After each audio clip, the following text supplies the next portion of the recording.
Assalamualaikum warahmatullahi wabarakatuh. Nah, kali ini kita akan membahas tentang tafsir ayat surat Ad-Duha ayat 1-11.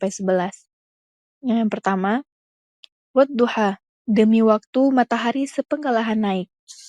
Allah dalam surat ini memulai dengan bersumpah demi waktu duha, yaitu waktu pagi ketika sinar matahari mulai menyinari bumi dengan terang.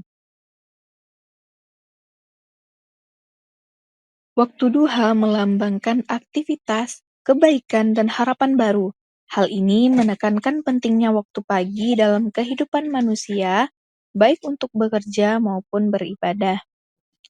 Hikmah yang dapat kita ambil dari ayat pertama ini yaitu mengingatkan pentingnya memanfaatkan waktu pagi untuk kebaikan dan melambangkan cahaya petunjuk setelah kegelapan. Selanjutnya ayat kedua. Bismillahirrahmanirrahim. Wal-laili idza saja. Dan demi malam jika sudah sunyi. Allah bersumpah dengan malam yang tenang dan hening. Ketika malam tiba, manusia biasanya beristirahat dari kesibukan duniawi, dari segala aktivitas di siang hari. Malam melambangkan ketenangan dan perenungan. Selanjutnya, di ayat ketiga, Bismillahirrahmanirrahim. Ma wadda'aka rabbuka wa ma qala. Tuhanmu tidak meninggalkanmu dan tidak pula membencimu. Ayat ini turun sebagai jawaban atas perasaan Nabi Muhammad SAW yang sedih karena wahyu sempat terhenti. Allah menegaskan bahwa Dia tidak pernah meninggalkan Nabi Muhammad ataupun membencinya. Hikmah yang dapat kita ambil dari ayat ketiga ini adalah Allah selalu bersama hamba-hambanya yang beriman. Meskipun ada masalah, ada masa-masa sulit, ujian adalah bagian dari kasih sayang Allah untuk mendidik dan menguatkan hati hamba-hambanya. Karena apa yang telah ditakdirkan oleh Allah itu adalah suatu hal yang baik untuk kita. Selanjutnya ayat keempat. Bismillahirrahmanirrahim. Wal akhiratu khairul laka minal ula. Dan sesungguhnya akhirat itu lebih baik bagimu daripada dunia. Allah mengingatkan Nabi Muhammad SAW bahwa kehidupan akhirat itu jauh lebih baik daripada kehidupan dunia yang fana ini. Kebahagiaan sejati adalah di akhirat, tempat segala balasan yang sempurna. Hikmah yang dapat kita ambil dari ayat keempat ini adalah fokus utama hidup seorang mukmin, seorang muslim adalah akhirat. Dunia hanyalah sarana untuk menggapai kebahagiaan akhirat. Jadi, jangan kita terlena dengan kesibukan-kesibukan aktivitas dunia, pekerjaan dunia, atau hal-hal yang berkaitan dengan dunia, sehingga kita meninggalkan perintah yang Allah perintahkan kepada kita untuk kebahagiaan akhirat kita. Selanjutnya ayat kelima. Bismillahirrahmanirrahim. Walasawfa yu'tika rabbuka fatardo.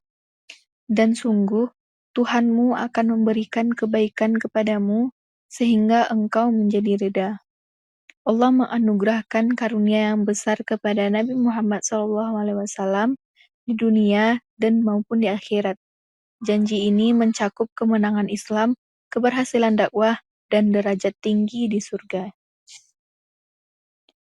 Selanjutnya, hikmah yang dapat kita ambil dari surat Ad-Duha ayat kelima ini adalah Allah selalu memenuhi janji-janjinya yang telah dijanjikan kepada hamba-hambanya yang taat dan selalu mematuhi perintahnya dan meninggalkan segala larangannya. Kepuasan hati sejati datang dari nikmat Allah yang sempurna, yang maha agung, dan tidak ada batas. Selanjutnya, tafsir ayat 6 yang berbunyi, Alam yajidka yatiman fa'awa. Bukankah dia mendapatimu sebagai seorang yatim, lalu dia melindungimu? Jadi di sini Allah mengingatkan Nabi Muhammad SAW tentang masa lalunya yang yatim piatu sejak kecil. Namun Allah memberikan perlindungan melalui keluarga Nabi Muhammad SAW yang peduli. Selanjutnya, hikmah yang dapat kita ambil dari surat Ad-Duha ayat ke-6 ini adalah Allah tidak pernah meninggalkan hambanya terhadap mereka yang lemah atau hamba-hamba Allah yang terzalimi. Karena setiap kesulitan di masa lalu adalah bentuk pendidikan dari Allah Subhanahu wa taala. Selanjutnya, tafsir surat Ad-Duha ayat ke-7 adalah wajadaka dhallan fahada. Dan dia mendapatimu dalam keadaan bingung, lalu dia memberi petunjuk. Sebelum wahyu datang, Nabi Muhammad SAW tidak mengetahui secara lengkap ajaran tauhid. Allah kemudian memberikan petunjuk melalui wahyu Al-Quran. Hikmah yang dapat kita ambil dari surat Ad-Duha ayat ke-7 adalah petunjuk Allah adalah karunia terbesar bagi manusia dan bagi seorang muslim. Keberhasilan seseorang adalah hasil dari bimbingan Allah Subhanahu wa taala di balik usaha yang kita lakukan, dan Allah memberikan takdir yang baik bagi kita atas usaha yang telah kita lakukan. Selanjutnya, tafsir ayat surat Ad-Duha ayat ke-8 yaitu wajadaka 'ailan fa'aghna. Dan dia mendapatimu sebagai seorang yang kekurangan, lalu dia memberikan kecukupan. Dia di sini yang disebut adalah Allah Subhanahu wa taala. Nabi Muhammad SAW pernah mengalami masa-masa sulit secara ekonomi, namun Allah menganugerahi kecukupan melalui berbagai nikmat, termasuk pernikahan. Hikmah yang dapat kita ambil dari surat Ad-Duha ayat ke-8 adalah Allah adalah pemberi rezeki, baik berupa materi maupun keberkahan, nikmat, hidayah, dan lainnya. Bersyukur atas kecukupan adalah bentuk pengakuan atas nikmat yang telah Allah berikan kepada kita sebagai seorang muslim dan tidak menyia-nyiakan apa yang telah diberikan oleh Allah Subhanahu wa taala. Selanjutnya, tafsir ayat surat Ad-Duha ayat 9, fa'ammal yatima fala taqhar. Maka terhadap anak yatim janganlah kamu berlaku sewenang-wenangnya. Allah memerintahkan Nabi Muhammad SAW dan umat Islam untuk memperhatikan hak-hak anak yatim karena mereka sering menjadi kelompok yang rentan. Hikmah yang dapat kita ambil dari tafsir ayat surat Ad-Duha ayat 9 adalah memberikan perlindungan dan kasih sayang kepada anak yatim adalah salah satu bentuk ibadah kita kepada Allah Subhanahu wa taala. Islam melarang keras, menindas, atau menzolimi kaum-kaum yang lemah. Jadi anak yatim adalah salah satu kaum yang lemah. Selanjutnya tafsir surat Ad-Duha ayat 10. Wa ammas sa'ila fala tanhar. Dan terhadap orang yang meminta-minta janganlah kamu menghardik. Allah melarang menghardik atau memperlakukan meminta-minta dengan kasar.